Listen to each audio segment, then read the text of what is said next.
The Virgin Mary didn't die from old age or illness, but from an overwhelming love for her son, Jesus, and an intense longing to be with him in heaven.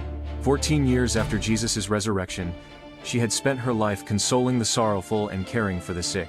She announced to the apostles that her time to leave this world was near. The apostles rushed to her side, where they knelt and tearfully kissed her hands, receiving her final blessing.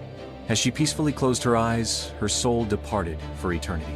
The news of her death spread, and Christians across the city mourned her as if she were their own mother.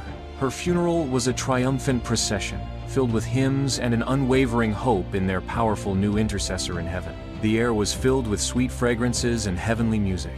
Apostle Thomas, who had been delayed, arrived too late.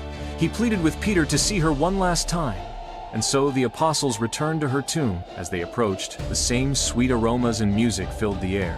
When they opened the tomb, they found it empty, except for a beautiful arrangement of flowers. Christ himself had come and raised his mother's body, taking her to heaven, a mystery we now call the Assumption of Mary.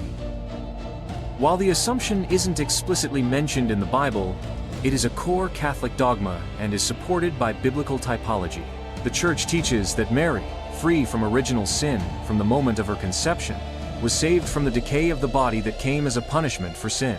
This is echoed in Paul's letter to the Romans, which states that the wages of sin is death. Romans chapter 6, verse 23.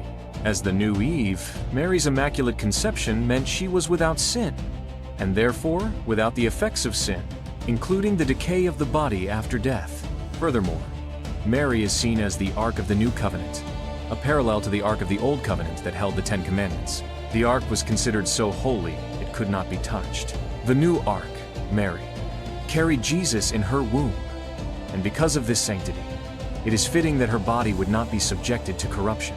This is symbolized in Revelation chapter 11, verse 19, and chapter 12, verse 1, where a woman clothed with the sun, with the moon under her feet, appears in heaven, just after the Ark of the Covenant is seen. The Church has long interpreted this woman as Mary, who was taken to heaven body and soul.